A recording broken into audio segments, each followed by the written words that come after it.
Buenas tardes a todos los presentes. Mi nombre es Germán Márquez, fellow de nefrología de la UPB, en convenio con la Universidad de Antioquia. Mi docente a cargo es el doctor John Freddy Nietos, especialista en medicina interna y nefrología, profesor de posgrado de Departamento de Medicina Interna de la UDA y además de eso en convenio con la UPB. En el día de hoy voy a hablarles sobre la isquemia fría del trasplante y su manejo. Entonces, anteriormente pedimos permiso para grabar, así que continúo con la exposición. Entonces, como vemos en el trasplante renal, cuando hablamos de tiempo de isquemia fría, se define o nos referimos como al periodo del inicio de la perfusión con los líquidos de conservación en frío, después de que se da el cese de la circulación debido o a un paro cardíaco o a un pinzamiento de las arterias, pues en un paciente con un donante cadavérico, hasta el inicio de la primera anastomosis vascular en el momento de la implantación. Este periodo es importante porque en él podemos hacer todo lo que es la recuperación y la implantación. Además de eso, podemos utilizarlo para hacer lo que es la tipificación del tejido del donante. Además de eso, la comparación cruzada con los posibles receptores, la asignación y todo lo que es digamos, el empalme que hay que hacer con los servicios de trasplante a donde se va a hacer el procedimiento. Entonces, es un tiempo que es vital. Ahora, si bien en nuestra ciudad, o sea, en Medellín, pues tenemos unos equipos de trasplante que tienen mucho tiempo ya trabajando y tienen una logística que es sumamente muy buena. Hay muchos factores logísticos en otras ciudades que pues, pueden jugar un papel importante en la determinación y la duración del tiempo de isquemia fría. Y otro concepto que vamos a ir pues, abordando a lo largo de la charla es el término de isquemia caliente, o en algunos términos o algunos textos lo encontramos como isquemia cálida. Ese es el intervalo transcurrido en minutos entre el clampeaje de los vasos renales y el enfriamiento del injerto con el líquido de preservación, que a veces, normalmente se hace a 4 grados centígrados. Entonces vemos que en cuanto a la fisiopatología de la isquemia fría, ya que es un tiempo muy importante y lo vamos a ver por qué, la conservación en frío de los injertos y sobre todo de los órganos sólidos ralentiza el metabolismo anaeróbico y su posterior acumulación de productos de desecho metabólico y además de eso pues previene también lo que es el agotamiento del ATP y la inhibición de las bombas de sodio-potasio ATPasa que se produce todo por la isquemia que se da al momento de hacer nosotros la extracción del órgano. Obviamente, ese almacenamiento en frío no detiene todas estas consecuencias perjudiciales, pero sí las ralentiza y nos da tiempo a nosotros para poder actuar y poder colocar ese órgano en el receptor con la mínima de complicaciones. Además, la restitución del flujo sanguíneo después del almacenamiento en frío activa una cascada compleja, como lo explicamos en anteriores seminarios, que en última instancia contribuye a la muerte y la necrosis celular por apoptosis, todo esto mediado por el sistema innato, sistema inmune innato. Estos fenómenos también se pueden conocer o se encuentran como el término de isquemia o reacción por reperfusión. Y aunque la mayoría de las investigaciones pues, se centran en todos los mecanismos de lo que es las consecuencias de la isquemia por reperfusión, existen algunas pruebas que, principalmente estudios en vivo, que dicen también que el enfriamiento y el recalentamiento posterior también pueden contribuir a la muerte de las células por apoptosis. Por lo tanto, en la fisiopatología de la isquemia fría se pueden hablar de dos dimensiones, no solo de la isquemia por repercusión, sino también por el enfriamiento y recalentamiento. Ahora, ese tiempo de isquemia fría en el trasplante renal nos puede hablar sobre la gravedad de la lesión tisular causada por la preservación de hipotermia que influye en los niveles de lesión de isquemia de reperfusión y posteriormente pues en la disfunción del injerto o lo que es la función derivada del injerto o la disfunción del injerto. Hay varios estudios en los cuales, pues, como el que las traigo acá, que es de Osgood, en los cuales los modelos de reperfusión que usan la tecnología de derivación cardiopulmonar y en los cuales pues pueden determinar que los tiempos de isquemia fría cuando son mayores de 25 minutos, los tiempos de isquemia caliente cuando son mayores de 25 minutos eran perjudiciales en la función del injerto posterior que los riñones pues se trasplantaban. Y además de eso, si el tiempo de isquemia fría superaba las 18 horas, había todavía más probabilidad de que se diera una función diferida del injerto. Lo que sugiere que limitar el tiempo de isquemia fría es importante cuando se trasplanta un riñón, sobre todo en los trasplantes de donantes cadavéricos. Además de eso, pues ya en la medida que fue avanzando el conocimiento, se evaluaron pues la función renal y las lesiones derivadas en el tiempo de isquemia fría y se dieron cuenta que después de 10 minutos de isquemia caliente durante la reperfusión, los efectos nocivos se veían si la isquemia fría era posterior, duraba más de 24 horas. Entonces era sumamente importante los tiempos porque eso va a repercutir en la sobrevida del injerto, en la función diferida de este y la disfunción primaria del injerto. Entonces, los efectos del tiempo de isquemia, pues en la función del injerto temprano, en el trasplante renal clínico, trasplante renal crónico, la asociación entre el tiempo de isquemia fría prolongada y la función diferida del injerto, generalmente definida como la necesidad de una terapia de reemplazo renal durante las 2 primeras semanas posterior al trasplante. La causa, digamos, principal es multifactorial, pero una de las principales causas viene siendo lo que es la isquemia fría prolongada y por tal, como hemos venido hablando, es muy importante tratar de acortar estos periodos y de eso depende pues de nuestra organización en los grupos de trasplante.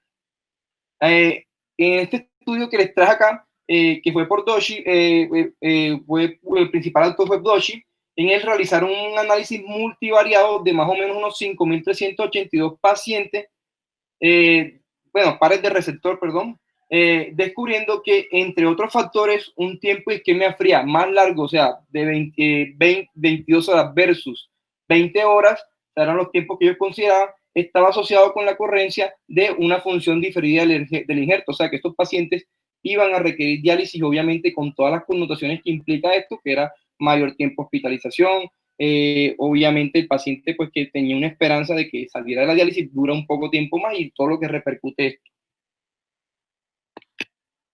Entonces, se cree que la regulación excesiva de los principios antigénicos del sistema mayor de histocompatibilidad clase 2 y la expresión de moléculas de adhesión tienen que ver mucho con lo que es el rechazo agudo y los tiempos de isquemia fría. O sea, entre más tiempo de isquemia fría tenga ese órgano, va a haber más inflamación y obviamente esa inflamación va a ser una sobreexpresión de todo lo que es el sistema de histocompatibilidad, tanto H1 como H2, y como mencionamos en los seminarios anteriores, se podría dar entonces ya tanto un reconocimiento ya sea directo o indirecto.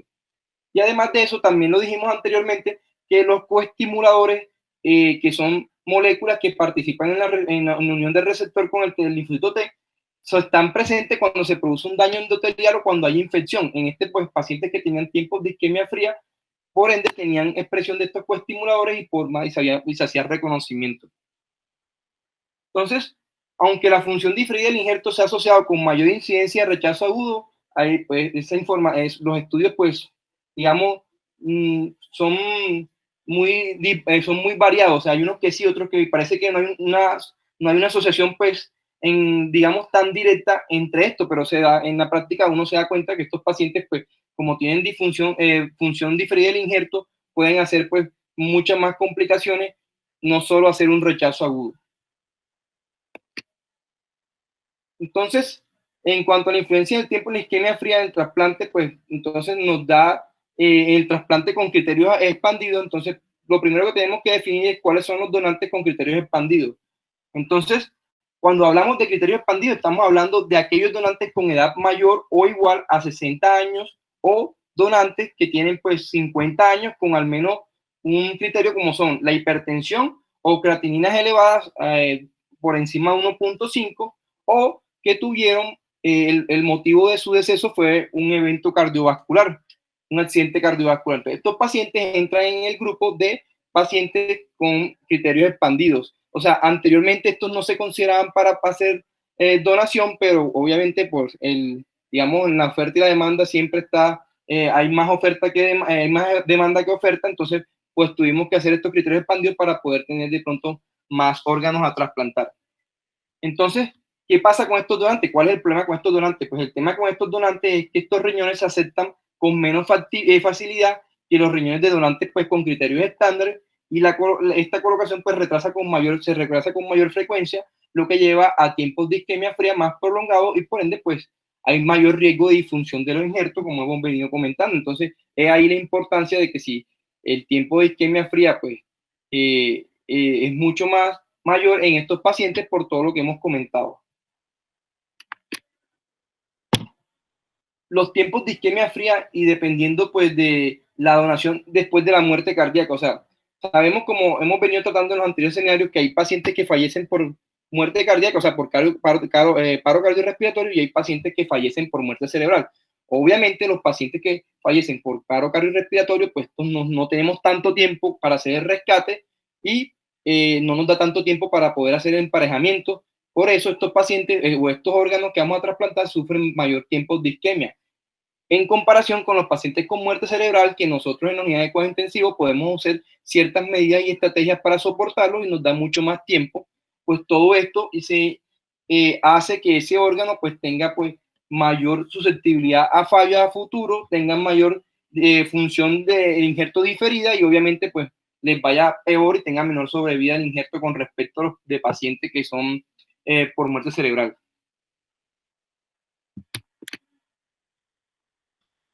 Entonces, el efecto del tiempo isquemia fría sobre la supervivencia del injerto y la función a largo plazo, pues hay evidencia contradictoria. Lo primero que hay que decir es que hay, pues, como le dije, en la literatura todo se soporta y la relación de la función diferida del injerto con la supervivencia del injerto, a largo plazo, pues hay unos estudios que dicen que sí los afecta y otros que no. Y es mucho más complejo si consideramos pues todas las variables que hay que tratar, pues si el donante es un donante por falla cardíaca, por muerte o paro cardíaco, o si es un donante por muerte cerebral. Pues muchos autores consideran con respecto a la función diferida del injerto que el tratarse de una lesión isquémica transitoria y que se da más que todo a nivel tubular, pues en teoría debería ser, cuando se hace la restitución de la perfusión, no debería haber daño. Y hay que considerar también que esto puede que no aplique pues para los pacientes que tienen paro cardiorrespiratorio por todo lo que les comenté, que en estos pacientes pues como la muerte es mucho más rápida y no podemos hacer pues mayores medidas, pues estos pacientes puede que sí se den una lesión a nivel del órgano trasplantar, en este caso el riñón, y por ende pues esto afecte también a la función diferida del injerto y a la sobrevida del injerto y obviamente pues puede también aumentar los índices de rechazo agudo. Entonces, por eso es tan controvertido hablar si estos tiempos pues tienen que ver a largo plazo con la disfunción del injerto. Ahora, en cuanto a los tiempos de isquemia y los métodos de preservación, el método de preservación que ha sido el objeto de mayor discusión en toda la década, pues ha sido, normalmente pues los métodos de preservación son los que utilizamos ya sea por máquina de perfusión hipotérmica o si lo usamos en soluciones estáticas frías. Entonces, dependiendo del método de preservación, pues siempre hay controversia, más que todo esto es sujeto a muchas prácticas que tienen que ver con la disponibilidad que tengamos nosotros en el sitio donde trabajemos, pero digamos que siempre pues, han existido diferencias regionales, nacionales, y estas consideraciones pues tienden también a jugarnos en contra cuando nosotros decidimos cuál de las dos terapias entonces debemos usar. Además, pues obviamente el almacenamiento en frío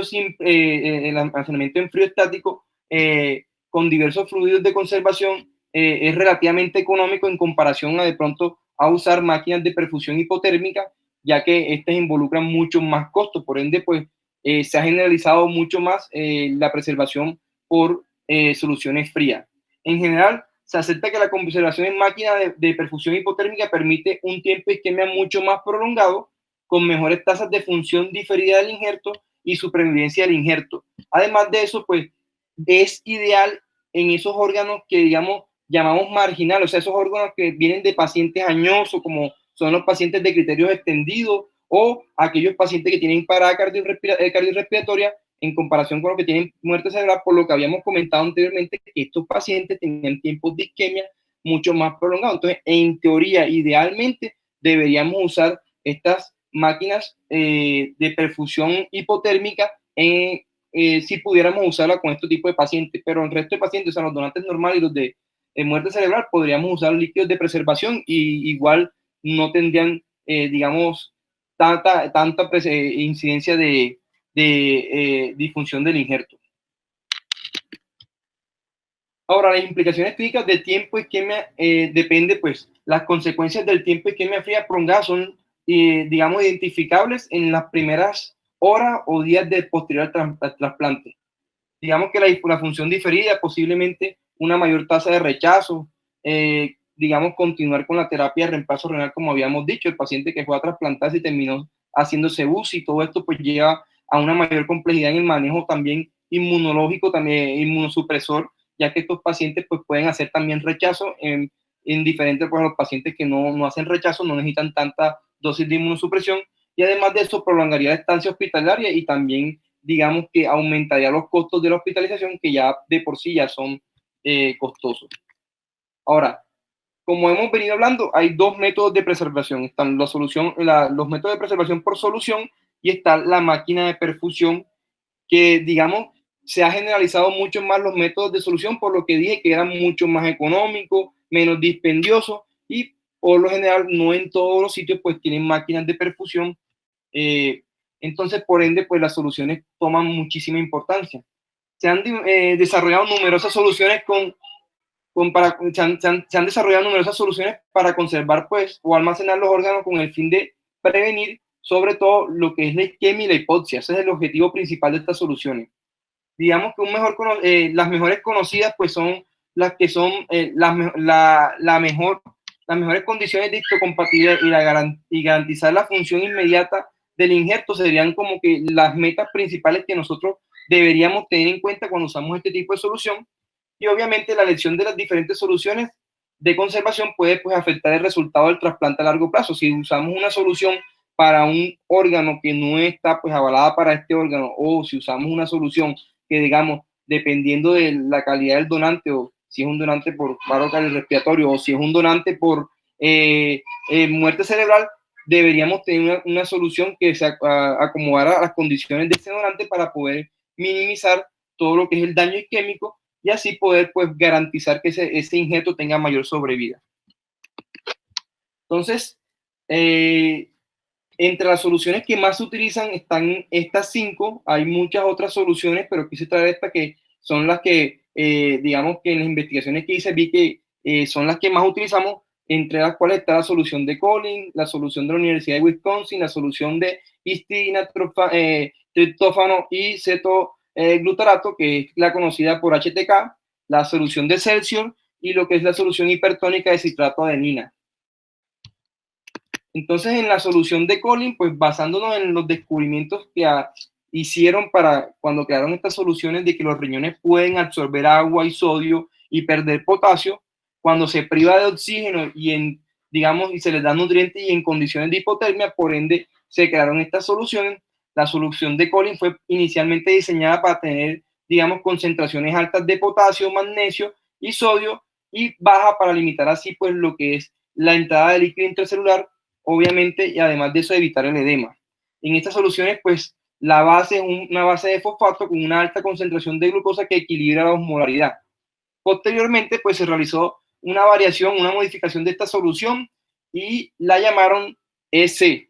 Esa solución, digamos, era un poco mejor, pero posteriormente, pues, esa solución se utilizó mucho tiempo y ya posteriormente cuando se creó la solución de la Universidad de Wisconsin, que es el estándar de oro, ya perdió, digamos, uso y pues pasamos entonces a utilizar más la solución de la Universidad de Wisconsin. Aquí traje más o menos como, en esta tablita la composición de esta solución de la solución S, que es la modificación de la de Collins, donde vemos pues todos los electrolitos que tienen, las cantidades de miliequivalentes que tienen y obviamente más adelante las compararé con las otras soluciones.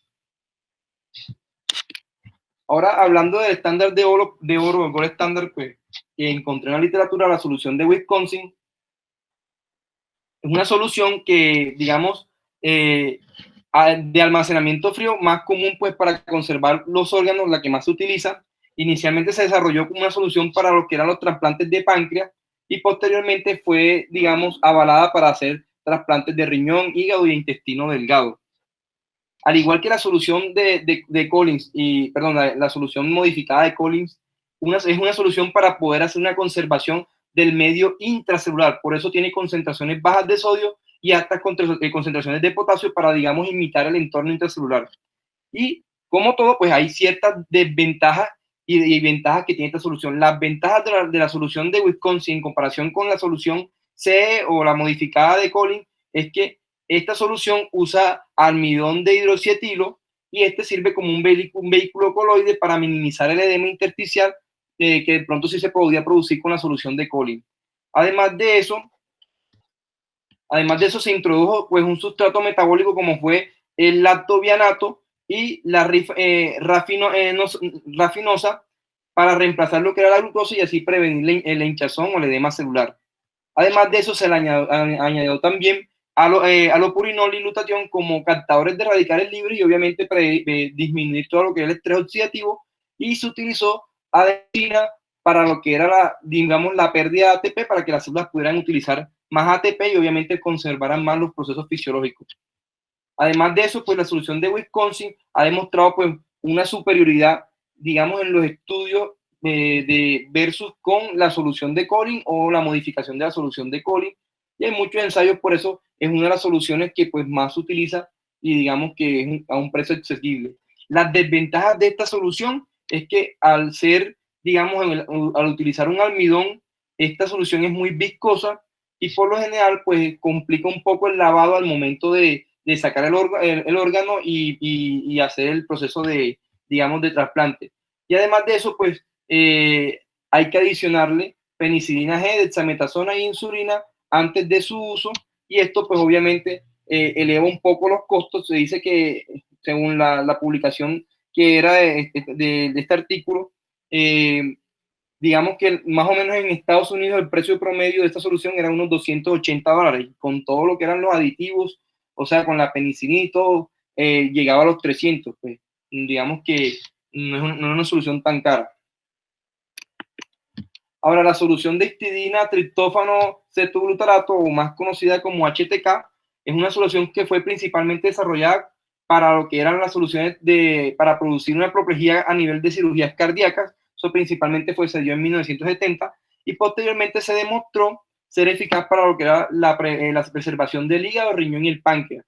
A diferencia de lo que es la solución de Wisconsin, la solución HTK es una solución de conservación extracelular. Las dos soluciones anteriores eran intracelular, esta solución es para conservación extracelular. Por ende, tiene concentraciones altas de sodio y bajas concentraciones de potasio.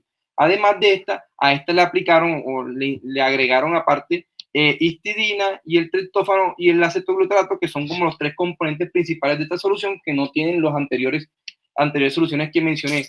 ¿Y para qué sirve cada uno de estos? Pues la histidina sirve como un tampón y pues retarda la disminución del pH del órgano a trasplantar, y lo por ende pues también disminuye lo que es la isquemia y la hipoxia en estos órganos. El triptófano actúa como un eliminador de radicales libres y por ende pues estabiliza las membranas y pues además de eso pues evita el estrés oxidativo. Y el cetoglutarato nos sirve como un sustrato energético, lo que hacíamos con las anteriores soluciones que utilizaban adenosina, usábamos cetoglutarato para poder dar ATP a estas células. Ahora, las soluciones HTK tienen una viscosidad similar al agua, o sea, esto era un punto a favor, o es un punto a favor en comparación con la solución de Wisconsin, que es mucho más oleosa y pues por ende pues más viscosa, y esto hace que pues no tengamos que hacer lavados a presión para poder quitarle esa viscosidad al órgano cuando se va a trasplantar. ¿Qué desventaja tiene esta solución? Pues después de esta solución, si se utiliza en pacientes, si se utiliza en órganos de pacientes que han tenido muerte por paro cardiorrespiratorio, lo ideal es que la isquemia fría debiera ser menor a 8 horas. Si esta isquemia fría es mayor de 8 horas, esto se ha relacionado con mayor pérdida del injerto y mayor probabilidad de lo que es la función diferida del injerto. Entonces hay que tener esta connotación para de pronto, si vamos a utilizar esta solución, tener claro estos dos puntos. Otra solución que se utiliza es la solución de Celsius. Celsius es un tipo de solución de conservación extracelular, al igual que la anterior, la HTK, y por ende, pues, como dijimos, también, pues, lo que hace es tratar de garantizar el medio externo. Digamos que su desarrollo inicialmente fue en 1994 y se hizo principalmente para conservar en frío los injertos cardíacos. Actualmente se ha aplicado con éxito a la preservación del corazón, del pulmón, del hígado, del páncreas, riñones e intestinos, pues una muy buena solución. Digamos que es una solución con concentraciones altas de sodio y baja de potasio. Ella adopta mucho de lo bueno de las soluciones anteriores, tanto de la de Wisconsin como la HTK, y por eso utiliza lactobianato y manitol como impermeables para evitar el edema celular. Además de eso, se le añadió glutatión reducido como eliminador de radicales libres y tiene una mayor capacidad de amortiguadora frente a la acidosis. Y además de eso, pues tiene una menor viscosidad con respecto a lo que es la solución de Wisconsin, por ende, pues tiene todo lo bueno de las anteriores soluciones. Otra solución que se utiliza es la solución hipertónica de citrato de adenina. El citrato de adenina hipertónico es la solución pues, que se conserva con más utilidad en China. O sea, esa solución tiene más de 4 décadas de haberse hecho en China y es una de las soluciones que allá creo que usan con mayor frecuencia, por lo que pude leer. Fue desarrollada por primera vez pues, a finales de la década de 1970 y se ha aplicado pues, en todo ese tiempo. Ella es una solución a base de citrato hiperosmolar con adenina aditiva como nutriente para poder mejorar la función renal después de la cirugía. Tiene una alta concentración de manitol, pero actúa como un impermeabilizante que limita el edema y el estrés oxidativo. 20 años posterior a la creación de esta solución, pues se reunieron nuevamente en el hospital de Shanghái, que fue donde se creó la anterior, y desarrollaron la solución de citrato de adenina 2.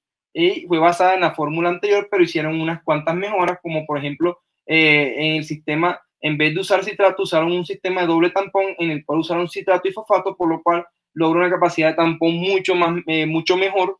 Y además de eso, las concentraciones de magnesio se redujeron significativamente y la concentración de adenina aumentó en comparación con la solución de citrato de adenina, la 1, y también se agregaron nuevos ingredientes pues, como la arginina, el triptófano, la libustracina, para estabilizar las membranas celulares y proteger la función mitocondrial. O sea, esta solución es la que más utilizan allá y hicieron mejoras después de hace 20 años. Entonces, aquí, como les dije anteriormente, pues traje las 5 soluciones y los diferentes componentes que tienen estas para poderlas comparar y poder entonces decir que en el momento de nosotros escoger una solución para nuestro trasplante, dependiendo si esa solución es ideal para hacer la preservación del órgano, pues la decisión está dependiendo de las condiciones. Tengo entendido que nosotros utilizamos pues la solución de Wisconsin, ya que ella también sirve para preservar hígado y por lo general cuando viene hígado y riñón pues siempre la estamos utilizando y por eso los profes me han dicho que cuando el momento de sacar el órgano pues el riñón es muy viscoso, entonces a veces da ciertos problemas al momento de la manipulación. Ahora, como les había dicho anteriormente, pues hay 2 tipos de preservación, que uno es las soluciones que hemos hablado ya y lo otro es la máquina de perfusión.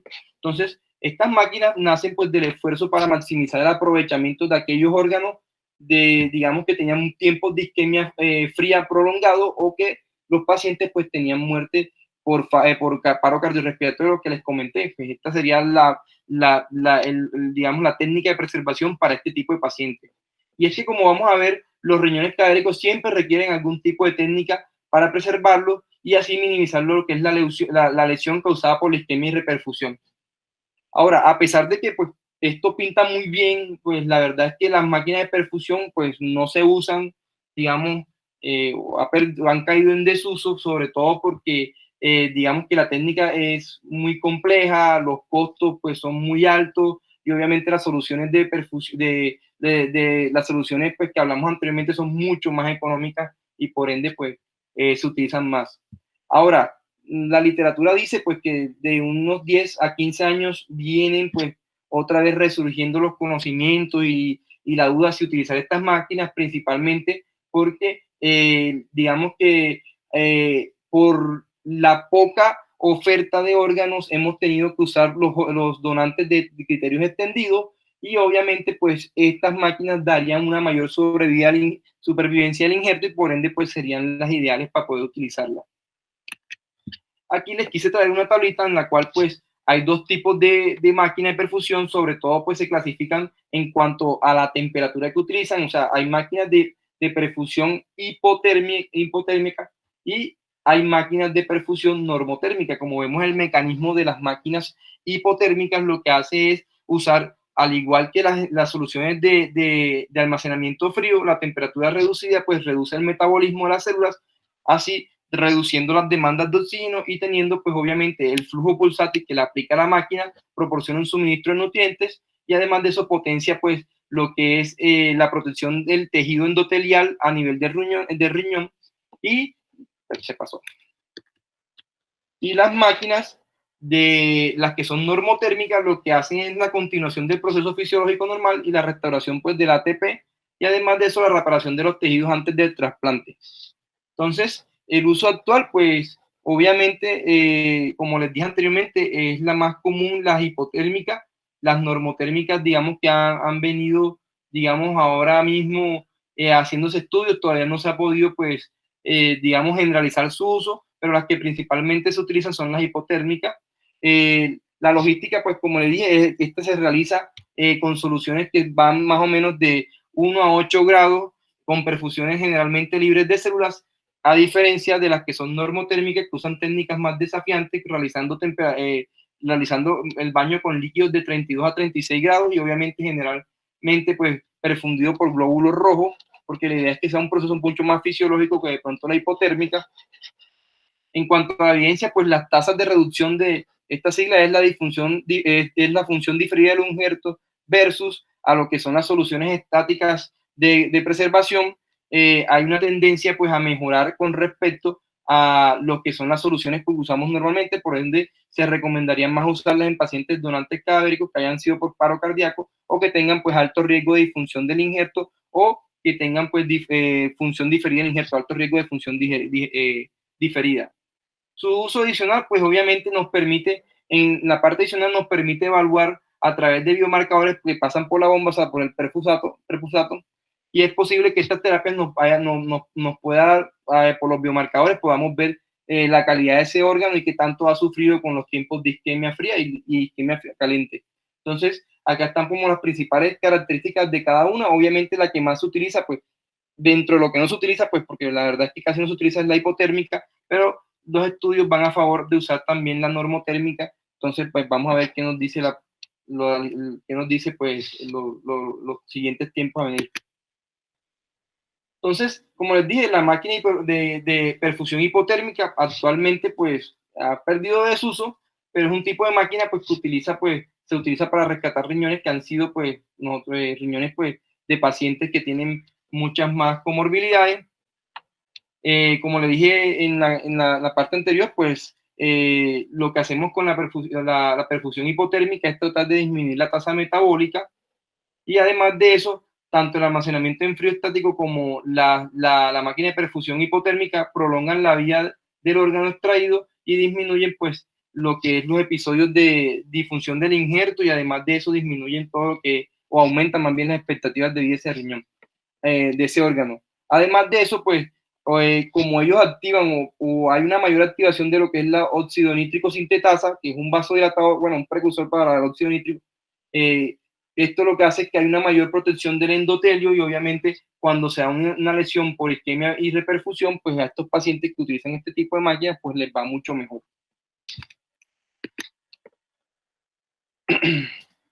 Ahora, en cuanto a lo que es la función diferida del injerto, que es lo que queremos de pronto evitar en estos pacientes, es un efecto que se da sobre, obviamente, todos los mecanismos que hacen que ese riñón pueda fallar y todo lo que es la activación de la inflamación cuando se da la isquemia. Lo que hacen estas máquinas es, a través de una perfusión hipotérmica, ayudan a que ese riñón se mantenga, pueda pulsar y que el riñón pues no tenga una isquemia como los sí lo tienen de pronto cuando lo hacen a través de lo que son los líquidos de preservación.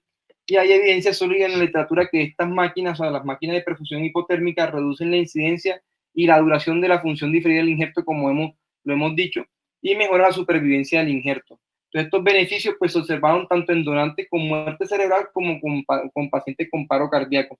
Entonces, de ahí por qué de pronto en los últimos 10 años ha cobrado otra vez como importancia la utilización de este tipo de dispositivos. Ahora, ¿en ¿Qué efectos tiene la utilización de esta máquina a largo plazo? Pues en el trasplante, pues los efectos a largo plazo del beneficio de la máquina de perfusión hipotérmica en la protección de los riñones es cuestionable, pues por eso pues ha perdido uso, ya que la literatura pues que encontramos es muy divergente, pues y hay muchas contradicciones, y demostrar pues esto pues en estos momentos es muy complejo. Hay un estudio que es el Eurotransplant, que fue en 2009, que mostró que la máquina de perfusión hipotérmica era superior en comparación con el almacenamiento pues, en frío en cuanto a la preservación de la tasa de filtración del órgano trasplantado a un año y la reducción de la falla del injerto. Más sin embargo, pues, no hubo una diferencia en la disfunción primaria del injerto y la supervivencia del paciente a un año. Entonces, digamos que hay mucha evidencia a favor y en contra. Otras consideraciones prácticas, pues, que tenemos que tener en cuenta es que de estas máquinas se pueden encontrar también de dos tipos de sistemas, que son los basados en presión y los basados en flujo. Pues los datos, la verdad, son muy limitados sobre qué sistema es superior a uno, cuál es mejor otro. Más que todo está sujeto a disponibilidad y a experiencia de los grupos de trasplante. Y pues en unos ensayos prospectivos que se hicieron, donde se evidenciaba una incidencia de función diferida del injerto, eran similar si eran por presión o por volumen. Entonces, principalmente era más como experiencia de los usuarios. Ahora, ¿cuál es el tiempo de duración óptimo para estas máquinas en cuanto digamos, a la utilización? Pues la duración óptima de la máquina pues, de perfusión, digamos que todavía no se conoce del todo. Como no se utiliza tan frecuentemente, no hay un estudio que diga, mire, el tiempo óptimo para que esta máquina esté es esto. Lo que sí es que hay diferentes estudios que han tratado de identificar los beneficios de una perfusión prolongada una vez se alcanzan unos parámetros óptimos, que principalmente se dan inicialmente, pues el flujo se logra a las 2 horas y después que pasan 4 a 6 horas los parámetros de flujo mejoran, reduciendo pues en los estudios posteriores de cuando se trasplanten estos órganos lo que es la disfunción diferida del injerto. Hay otros estudios que han podido pues mostrar, no han mostrado ninguna diferencia significativa, entonces pues por ende pues todavía estamos abiertos y esperando a ver qué dicen las nuevas publicaciones. Ahora, como les dije anteriormente, había máquinas de perfusión también normotérmica. Este concepto no es nuevo. Este concepto desde 1930, cuando Carrer y Lindbergh dijeron en sus intentos para poder estabilizar órganos humanos bajo condiciones fisiológicas, se está hablando entonces de que la normotemperatura en estos pacientes podría pues mantener el órgano mucho mejor que de pronto las hipotérmicas. Ya después de un siglo, pues la perfusión normotérmica plantea muchos desafíos. Ese ha sido el gran problema. Y recientemente se ha renovado el interés para el uso de, digamos, en riñones que son, como habíamos dicho anteriormente, de pacientes que eran de criterios extendidos, de pacientes con parada cardiorrespiratoria, pero la verdad es que todo esto, pues, lo que ha hecho es que se generen muchos dispositivos, digamos, extracorpóreos improvisados y pues no se ha podido ver la ventaja de esta utilización de las máquinas. Lo que sí sabemos es que esta máquina, lo que digamos, en comparación con la que se da por hipotermia, en esta pues hay menos pérdida de ATP y por ende, pues al momento de restaurar, pues lo que es la circulación, los pacientes tienen menos disfunción del injerto y menos complicaciones. Y otro aspecto a considerar es que pues esta tecnología es muy desafiante y los costos en la era actual del trasplante con las soluciones de preservación que son mucho más económicas son muy altos. Entonces, por ende, pues todavía no se ha masificado la utilización de este tipo de tecnología. Ahora, aparte de todo lo que hemos hablado, también hay unos marcadores que podemos utilizar para poder ver si ese órgano ha sufrido con todo el proceso que hemos hecho. Y esto, pues, obviamente, como las máquinas de perfusión implican una recirculación del fluido, podemos saber por biomarcadores la viabilidad y el daño tisular de que estos órganos han enfrentado. Los marcadores más utilizados, pues, comúnmente en los trasplantes son la LDH, la GST, que es la glutatión transferasa, está la ST, pues que es la alanino transferasa, y está también otros marcadores que son a nivel cardíaco, como son los de tipo cardíaco de proteínas a unión ácidas, que vendrían siendo los HFABP.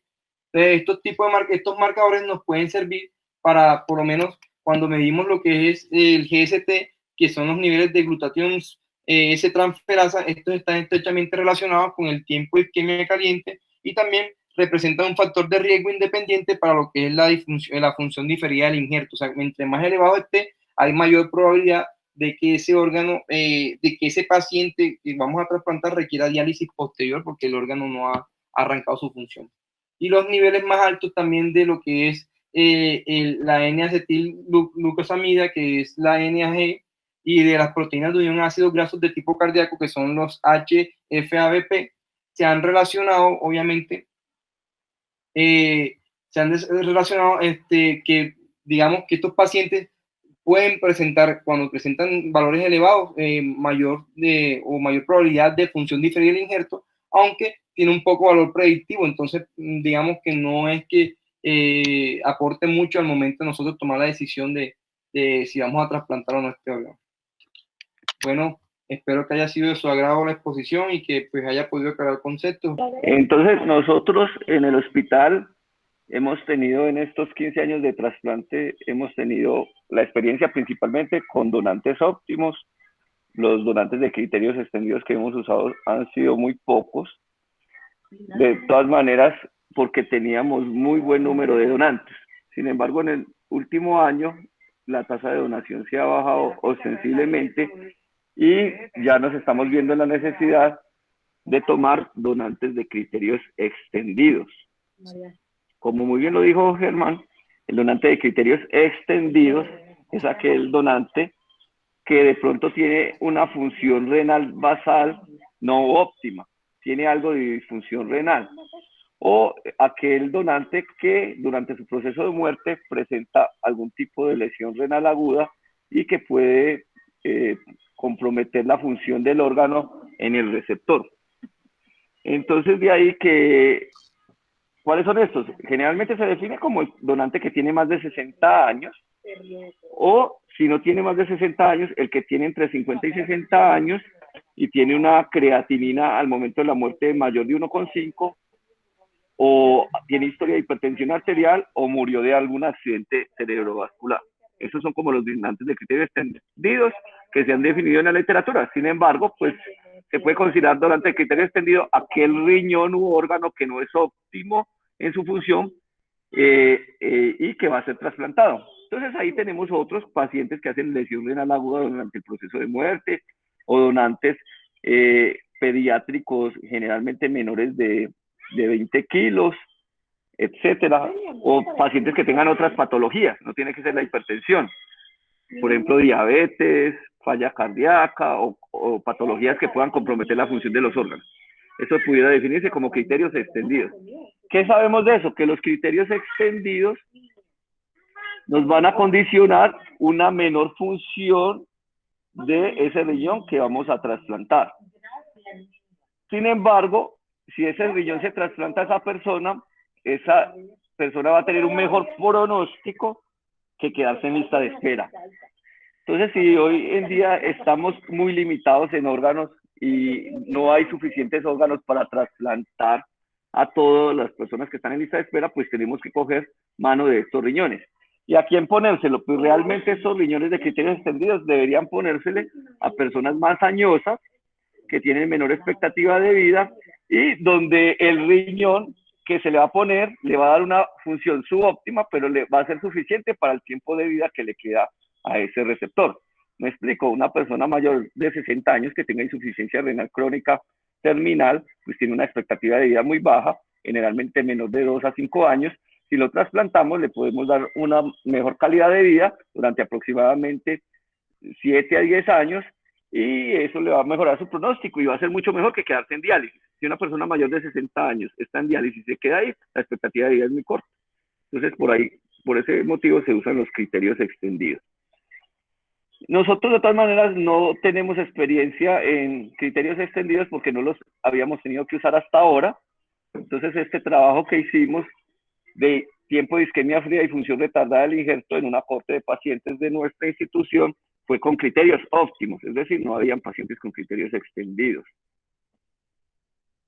Esto basado en que el trasplante renal, obviamente, entonces es la terapia de elección para la enfermedad renal crónica terminal, porque es costo efectivo, disminuye complicaciones, mejora calidad de vida, mejora supervivencia al compararlo con la diálisis, y puede reintegrar al paciente a su vida laboral. Entonces, de ahí que todo paciente con insuficiencia renal crónica avanzada debería ser candidato a un trasplante renal. excepto si está contraindicado. Eso lo vamos a ver posteriormente cuando está contraindicado a hacer un trasplante renal. Entonces, cuando vamos a procurar los órganos, como lo dijo Germán muy bien, pues tenemos un tiempo que es limitado y entre menos tiempo se use, mejor. Si es un donante vivo, pues este problema de la isquemia fría se obvia porque obviamente el órgano va a ser traspasado del donante vivo al receptor y no van a pasar mucho tiempo de isquemia fría. Esa isquemia fría va a ser extremadamente corta, de 30 minutos, 1 hora máximo. Sin embargo, cuando el donante es cadavérico, pues esa isquemia fría va a ser mayor. Y esa isquemia fría va a condicionar una función del órgano mejor o peor. Entonces tenemos unos estándares en el mundo y por las guías CADIGO, la isquemia fría no debería superar las 24 horas por ningún motivo. Sin embargo, pues imagínense ustedes que llamemos a un paciente para trasplante renal y vive muy alejado, digamos que vive en La Guajira, por alguna razón no hay vuelo y se tiene que venir por carretera 18 a 20 horas mientras viene, se prepara, cuando lo llamamos ya había pasado un tiempo y puede que se vayan un poco mayor de 24 horas. Cuando se van más de 24 horas, esto va a condicionar que ese órgano tenga mayor riesgo de una lesión renal aguda y que haga una función retardada del injerto. Durante esta isquemia fría, ¿qué hacemos? Entonces, durante esta isquemia fría, como lo explicó Germán, entonces, obviamente, ese riñón no tiene circulación, ese riñón se debe preservar en frío, en nuestro medio lo hacemos en frío, con soluciones de preservación, que las que más usamos son la de Wisconsin y el HTK, el Custodiol o el Belcer, son las que más usamos. Esas soluciones de preservación nos permiten que esos órganos tengan nutrientes y que estén fríos y que se disminuya el daño celular. Sin embargo, siempre va a haber algo de daño celular, como lo dijo muy bien Germán. Y cuando le reperfundamos la circulación a esos riñones, le volvamos a poner circulación, esos riñones van a tener algo que se llama la lesión de isquemia reperfusión, en menor o mayor grado. Todos van a hacer algo de lesión de isquemia reperfusión. Es decir, ese órgano que estaba en frío y en isquemia, con soluciones de preservación, al restablecer el flujo sanguíneo, obviamente va a hacer algo de lesión, porque obviamente al restablecer el flujo sanguíneo, de hecho ese mismo oxígeno que vuelve a esos riñones actúa como un radical libre y nos puede producir algo de lesión. Entonces el tiempo de isquemia fría, obviamente como lo dijo Germán, se define como ese órgano que está sin circulación.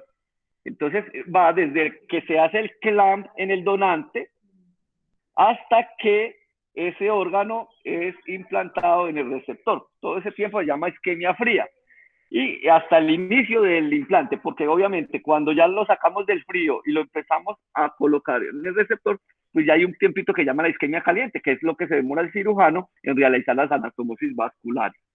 Nosotros en el hospital no tenemos la máquina de perfusión, o sí la hemos intentado conseguir, sino que es que no la pagan, es muy costosa, entonces no tenemos cómo justificar el gasto de una máquina de perfusión renal.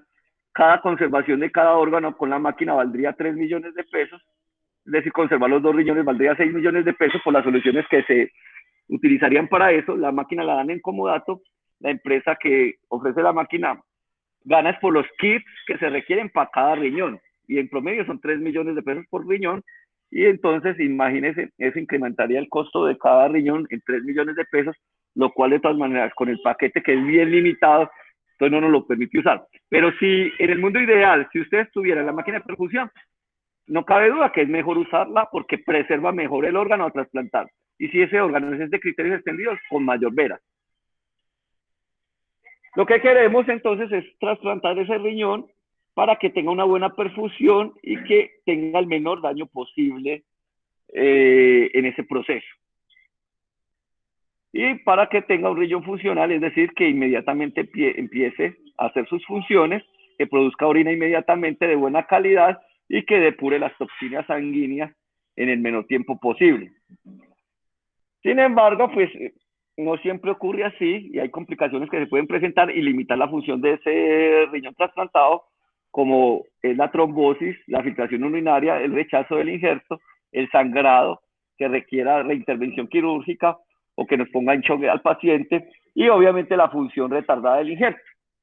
La función retardada del injerto se define como la necesidad de diálisis en la primera semana post-trasplante. Esa es la definición universal más utilizada.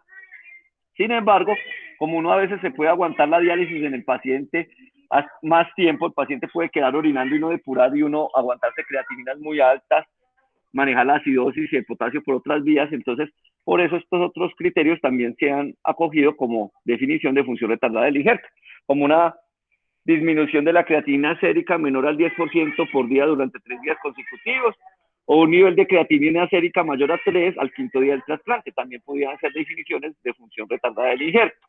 O incluso algunos autores dicen que tener una diuresis inferior a 800 mililitros al día en la primera semana del trasplante también podría ser una decisión de función retardada del injerto. ¿Cuáles son los factores de riesgo para la función retardada del injerto? Pues obviamente uno de ellos, como lo dijo Germán, es el tiempo de isquemia fría prolongada. Pero otros, obviamente, lesión renal aguda en el donante, de criterios extendidos, como lo dijimos, pacientes con problemas vasculares, una inmunosupresión inadecuada y la hipotensión intra o posoperatorio. Entonces, en este trabajo nosotros queríamos evaluar la relación entre el tiempo de isquemia fría y la función retardada del injerto renal, o relacionando este factor con rechazo agudo y pérdida del injerto a un año de seguimiento en donantes de criterios óptimos. Es decir, aquí no habían donantes de criterios extendidos. Como desenlace secundario, rechazo agudo confirmado por biopsia y pérdida del injerto durante el primer año después del trasplante. Hicimos una cohorte retrospectiva en trasplantados del hospital durante los años 2009 a 2013, mayores de 12 años, y de exclusión cuando tenían seguimiento menor a un año, donantes vivos y pacientes que no recibieron inducción. En el análisis pues, estadístico, lo voy a dar acá, esto fue lo que utilizamos, la charla queda grabada de todas maneras si alguien quiere profundizar. Y en los resultados de 347 pacientes en esa etapa 2009-2013, teníamos 63.7% hombres, una edad media de 42 años, un tiempo de isquemia fría promedio, nuestros tiempos de isquemia fría son muy buenos, de 14 horas, y la función retardada del injerto con los criterios que mencioné era del 18%, y la necesidad de diálisis fue del 8.2%. Es decir, si todos solo utilizáramos la definición de necesidad de diálisis en la primera semana sería del 8.2%, pero si utilizamos los criterios complementarios que les mencioné es de 18.4%, y eso es muy importante tenerlo en cuenta. Nosotros comparamos entonces 0 a 12 horas como el estándar con 12 a 18 horas y más de 18 horas, a ver si había alguna diferencia entre esos tres intervalos de isquemia fría. La función retardada del injerto en 0 a 12 horas ocurrió en el 11.3%, en 12 a 18, 20.4% y más de 18, 27.3% de una forma estadísticamente significativa. Es decir, que a mayor tiempo de isquemia fría en estos intervalos, mayor incidencia de función retardada del injerto. La necesidad de diálisis fue de 6, 8 y 6, 8 y 10%, pero no fue estadísticamente significativa, es decir, que a pesar de que tenían una función retardada del injerto mayor a estos intervalos de 12 a 18 y más de 18, es un impacto que necesitaran diálisis en estos pacientes. Y, obviamente estamos hablando de donantes óptimos. El rechazo agudo del injerto no fue diferente significativamente, la creatinina promedio al año tampoco hubo diferencias, ni la pérdida del injerto, ni una mortalidad al año. Entonces aquí tenemos que el factor de riesgo, entonces los resultados principales que fue que la isquemia fría era un factor de riesgo independiente para la función retardada del injerto. El riesgo de función retardada del injerto se incrementó en mayor tiempo de isquemia fría de forma significativa. Por cada hora adicional de tiempo de isquemia fría, el riesgo de función retardada del injerto se incrementó un 10%. Sin embargo, esto no impactó en que los pacientes necesitaran más diálisis, ni hicieran mayor rechazo, ni perdieran más el injerto, ni se murieran más. Este fue el OR para 12 a 18 horas para función retardada del injerto de 2 y para más de 18 horas de 3.3, significativo para función retardada del injerto. Pero no, como lo dije, esto no impactó que hubiera mayor rechazo agudo ni que se perdiera el injerto. Aquí tenemos entonces los tres grupos. En cuanto a estas tres desenlaces, entonces función retardada del injerto, si era mayor obviamente a mayor tiempo de isquemia fría, aquí es muy visual. El rechazo del injerto, no hubo una diferencia significativa ni en la pérdida del injerto. Aquí con otras variables no hubo diferencia en eso. Entonces, en la discusión, a mayor tiempo de isquemia fría, mayor riesgo de función retardada del injerto, pero esto no impactó la necesidad de diálisis, tasas de rechazo de la función del injerto a un año en donantes de criterios óptimos, lo que nos permite seguir utilizando como las 24 horas como el tiempo mayor para esperar a un receptor para trasplantarlo. Es decir, que si el paciente vive muy lejos, le podemos dar la oportunidad de que venga a Medellín a que lo trasplantemos y así pasen más de 12 horas, que sería el estándar para menor función retardada del injerto. No importa que se produzca más función retardada del injerto en nuestros pacientes de donantes óptimos, ya que eso no va a impactar ni rechazo, ni necesidad de diálisis, ni supervivencia.